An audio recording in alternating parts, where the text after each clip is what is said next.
FIFA 23 is now round the corner and we are here to give you the best endgame tactics to close out FIFA 22.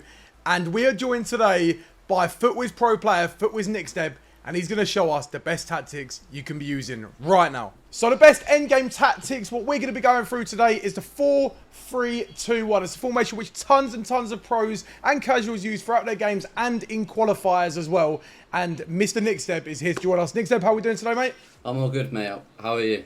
I'm not bad, mate. Not bad. It's a little bit hot out here, but we're ready to go with these absolutely sweaty tactics, ready for the occasion. Now, Jacob, your team is looking pretty sick. It's pretty cracked. Now, I want you to show us the 4-3-2-1 formation. And first of all, tell us why it's so good. And then, obviously, let us know about why you've got your defensive, offense, etc. and what you have it on. So these are the 4-3-2-1 tactics. You'll see these a lot end game. These tactics are quite new, to be fair, considering it is like late game. They weren't really found out at the start of the year, but the more the years come on, they've they're dominating tactics at the moment. And the reason why is what we'll get into. But basically, there's just so many like overloads down like the wings and etc. But we get into later. So we start with balance. This should be what everyone's using, I think. The press is not really needed. Constant press is when you needed goal. Drop backs is pointless. So balance is definitely the way. The width is a bit narrow because I said like when we get on later on, the fullbacks will be going down the wide and they'll give us our width. We don't need really like width for defence. Depth, we want to be a height of the pitch, a little bit better pressing wise, and obviously we've got 3 up front with the 4-3-2-1, so the press is alright with a high depth. So that's all good for the defence. Build up plays balanced.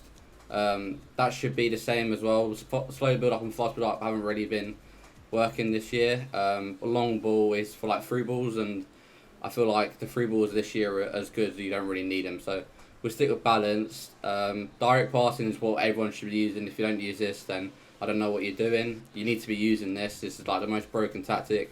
30 width, again, as I said before, the fullbacks give us our width, so the width is not like needed too much. Players in box, we've got 3 up front, so that'll be enough. Corners and free kicks are low just because I don't want to get countered. Cool, brilliant stuff. And this next part coming up, I need you guys to pay attention to, because I know you like scrolling through, looking straight away at the tactics, but Jacob's going to explain to you exactly why we use the individual player instructions on each individual player, okay? So we're going to start off with, our goalkeeper. So balance, as you can see, Sneb. Yeah, balance, or goalkeeper. I've always kept this on this. I don't really like the crossing and stuff, just because I feel like some weird stuff happens with crossing. I don't really like it. I just like to keep them balanced. Goalkeepers can do what they want, do you know what I mean? Cool, brilliant stuff. And in terms of your back line, talk us through it. Okay, so with our back line, this is where the formation gets a bit trickier or a bit developed. The left back is on stay back, and our right back is on balance. Now, this is kind of like, as I said, this is a bit of an overload. So where the right back's going and the left back's staying back, we kind of go into a 3-back, but our right back gives us a lot of width down the right for, because switching the ball this year is like really, really OP. So Cancelo, like any time, just can ping it over to Thiago Mendes, and we can counter attack or create an attack down the right hand side. So that's why we've got a bit different. Centre backs obviously just stay back, nothing on them, and I don't really like overlap on the 4-3-2-1. I prefer to keep it the same and nice and basic. Cool, brilliant. And obviously, usually you'd like your more attacking fullback to be the one who does get forward, wouldn't you? So if you did want to swap it, you could literally swap the fullbacks around or swap your centre mids around and kind of mirror it like that, right? Yeah, exactly like that. So, for example, if your left back is Theo Hernandez, that'll be like your offensive one. Your right back's like Dani Alves, something that'll be your attacking one. Vice versa. So, like if your right back's Kyle Walker, you'd be a defensive one. If your left back's Marcelo, it'd be an attacking one. Cool, brilliant stuff. And in terms of the midfield, talk me through it, because you have got 2 relatively defensive players, or who would be classed as defensive players, with Davies and Fernandinho. And then you've got Jack Grealish, who I can only assume is your attacking player out of the 3. Yeah, you're right. So Fernandinho is basically our CDM. So he'll be your CDM, or your most defensive midfielder, will be your middle one. So Fernandinho's in the middle, stay back, cover centre. Just treat him like a DM. He'll be in there covering up the passes and stuff. Davies are box to box. Again, we need him on balance cover centre because he's a box to box. He's going to get up and down.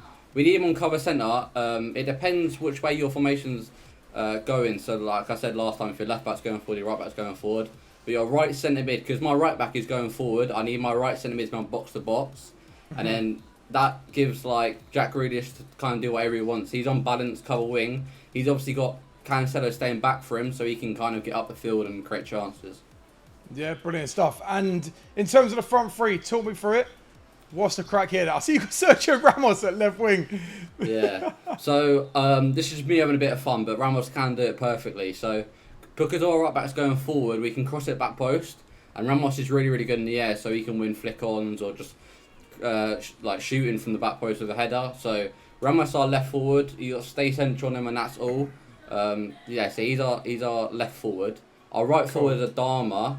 We've got to come back on him, as I said, because the right back's going forward. So we need him a bit of support back there. So he's on come back and stay central again. And then our striker is just on getting behind. He'll be your main man up front, scoring the goals.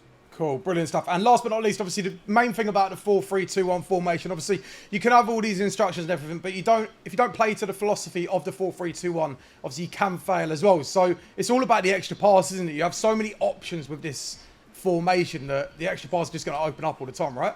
Yeah, exactly that. Like I said earlier in the video, why these tactics are so OP is because just overloads everywhere. Like the right-hand side, you'll have 3 players, Davies, Adama, Thiago Mendes, will all be flying down the right-hand side, overloads. And obviously the most important way to score this year, or the easiest way to score this year, is to run down the line and play an extra pass with a free goal. So take advantage of that with your 3 strikers and your right back going forward. Cool, brilliant stuff. Well, look, that pretty much wraps up the most OP tactics on FIFA 22. Endgame tactics you guys are going to be using. Let us know in the comments if you do enjoy them. Let us know how you got on. If you did win more games, let us know. But more importantly, make sure you follow NIKSNEB on all of his socials. I will leave his link in the description. NIKSNEB, thank you for joining us today. Thank you very much for having me. And we will see you guys on the next one.